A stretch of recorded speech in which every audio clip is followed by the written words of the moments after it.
శ్రీమాత్రే నమ. జయ గురు దత్తాత్రేయ నమ. ఈ వీడియోలో మనం సింహరాశి వారు జీవితంలో అదృష్టవంతులుగా మారాలి అంటే ఏ విషయంలో జాగ్రత్త తీసుకోవాలి, ఏ నియమాలు పాటించాలి అన్న విషయాన్ని ఈ వీడియోలో శాస్త్రీయ పద్ధతిలో తెలుసుకునే ప్రయత్నం చేద్దాం. సింహరాశి మరి ఆ రాశికి సింబల్గానే మనం ఆ పేరులోనే ఉంది సింహం.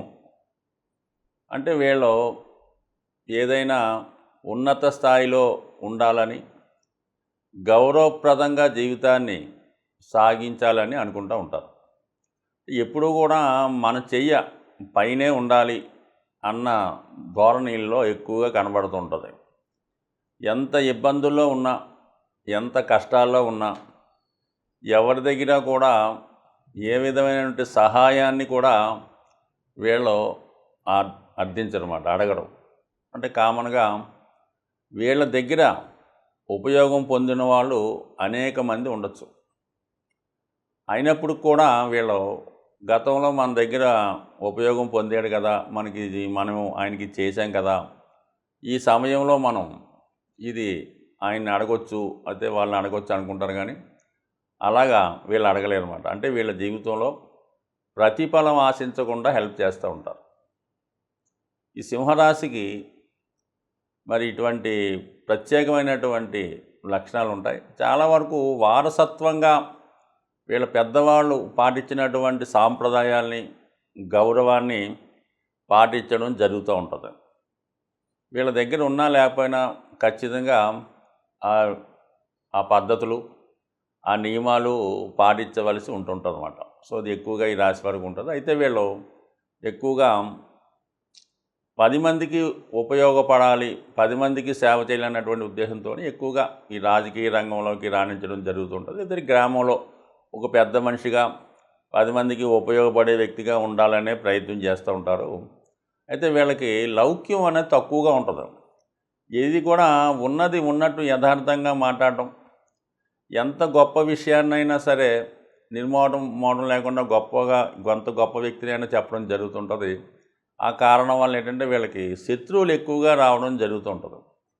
శత్రువులు ఎక్కువగా రావడం వల్ల ఏంటంటే కామన్గా వీళ్ళని జీవితంలో అభివృద్ధిలోకి రాకుండా చేయడం జరుగుతుంటుంది ఏ రంగంలో ఉన్నా కూడా.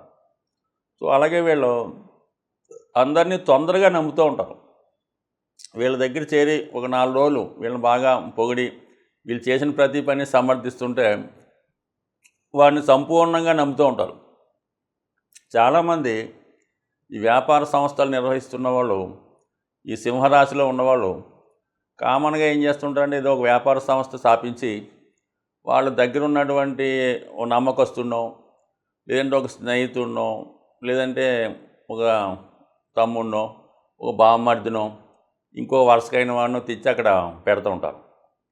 వాడు కొంతకాలం పాటు ఎక్కువగా జరిగే విషయాలు ఇవి. కొంతమందికి మనసు కష్టం కలిగించవచ్చు. కానీ సాధారణంగా వీళ్ళు నెమ్మదిగా ఈ నమ్మక ద్రోహానికి పాటుపడి మొత్తం నెమ్మదిగా సంస్థని పతనం చేసే పరిస్థితి చేస్తూ ఉంటారు అన్నమాట. అంటే మొత్తం మీద ఈ విధంగా మరి ఆ సంస్థ దివాలా తీసే విధంగా జరుగుతూ ఉంటుంది. కాబట్టి ఎప్పుడైనా సరే సింహరాశి వారు ఏ వ్యాపారం స్టార్ట్ చేసినా, ఏ పనైనా దగ్గరుండి చూసుకుంటేనే మంచిది తప్ప ఇతరులకి అప్పచెప్పడం వల్ల ఎంత దగ్గర వారినైనా ఖచ్చితంగా జీవితంలో నష్టపోవడం జరుగుతుంటుంది. కాబట్టి ముఖ్యంగా ఈ విషయం వీళ్ళు గమనించవలసి ఉంటుంది. నమ్మకమే, పని అన్నట్టుగా ఉండాలి.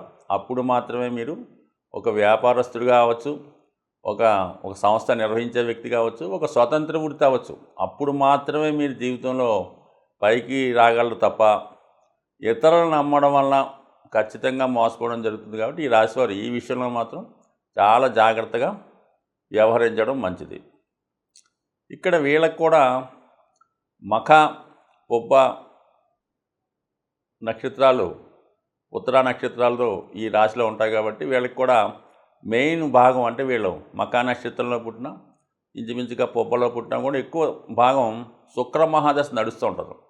పుట్టినప్పుడు కేతు మహాదశ 1 నుంచి 7 సంవత్సరాలు ఉన్నా, దాని తర్వాత వచ్చినటువంటి 20 సంవత్సరాలు శుక్ర మహాదశ అవ్వటం వల్ల ఈ శుక్రమహాదశలో సాధారణంగా ఏమవుద్దంటే ఎవరికైతే పిల్లలకి అంటే ఇంచుగా 12 సంవత్సరాల లోపు వారి శుక్రదశ స్టార్ట్ అవుతుందో ఆ సమయంలో వాళ్ళ తల్లిదండ్రులకి అనూహ్యంగా కలిసి రావడం, బాగా ధనం రొటేషన్ అవ్వడం, దేనికి లోటు లేకపోవడం వల్ల ఈ పిల్లల్ని కూడా బాగా గారాబంగా ధనం లోటు లేకుండా ఎక్కువ విచ్చలవిడిగా పెరగడం వల్ల ఏంటంటే వీళ్ళకి ఆ సమయంలో మనీ విలువ పెరగకపోవడం వల్ల దాని తర్వాత ఇంచుమించుగా 25 సంవత్సరాలకి ఈ దశ మారినప్పుడు కూడా వీళ్ళు అదే ధోరణిలో ఉంటూ ఎక్కువగా వీళ్ళకి పని చేయకుండా పెద్దల మీద ఆధారపడదాం అనుకునే లక్షణాలు ఎక్కువగా ఈ సింహరాశి వారిలో ఎక్కువగా కనబడుతుంటాయి అన్నమాట. ఎక్కువగా ప్రస్తుతం ఉన్నటువంటి యువతలో 25, 26, 30 సంవత్సరాలు వచ్చినా కూడా మరి తల్లిదండ్రులు ఏదో గవర్నమెంట్ ఉద్యోగస్తులు బాగా ఆదాయం సంపాదిస్తుంటారు,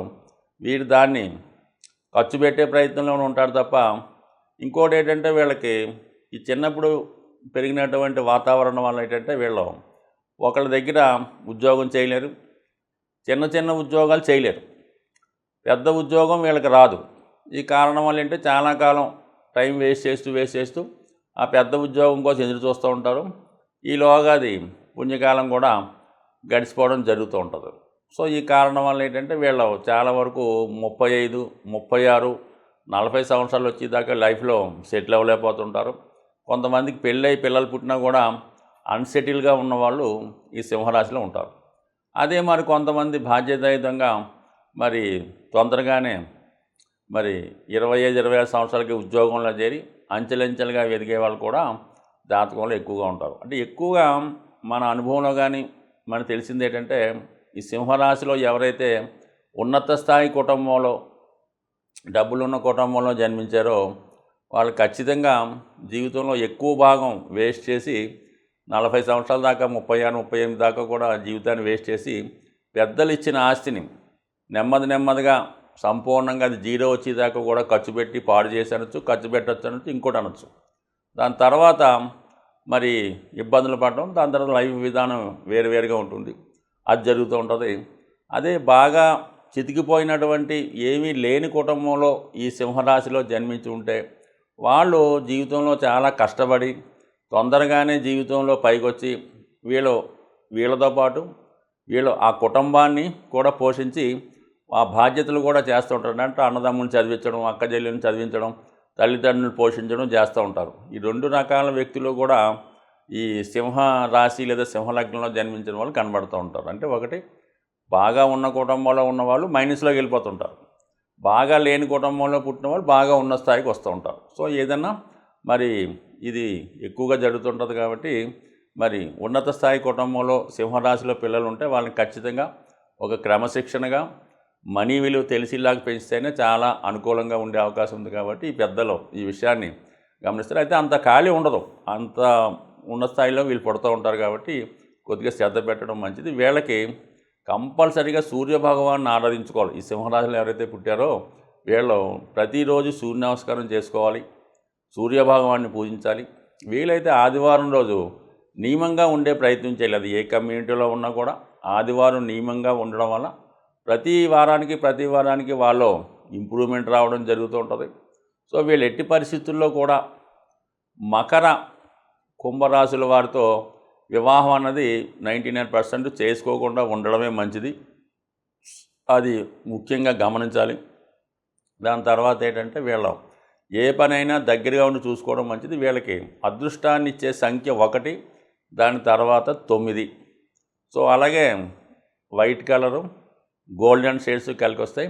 ఆదివారం రోజు ఏ పని చేసినా కూడా బాగా కలిసి వచ్చే అవకాశం ఉంది. దాని తర్వాత మంగళవారం కూడా అనుకూలంగా ఉంటుంది, గురువారం రోజు కూడా మంచి రోజు. వీళ్ళు ఎక్కువగా మరి సూర్యనారాయణమూర్తిని అలాగే విష్ణుమూర్తిని పూజించడం మంచిది. వీలైతే మరి ఒక భగవద్గీత పుస్తకాన్ని దగ్గరించుకొని వీలైనప్పుడు దానిలో అర్థాలు వివరంగా తెలుసుకొని కొద్దిగా దాన్ని తెలుసుకుంటే సింహరాశి వారు ఖచ్చితంగా ప్రారంభ జీవితం ఇబ్బంది పడినా తర్వాత జీవితంలో చివరి జీవితంలో బాగా మంచి అదృష్టవంతులుగా మంచివాళ్ళుగా 10 మందికి ఆదర్శంగా ఉండే అవకాశం ఉంటుంది.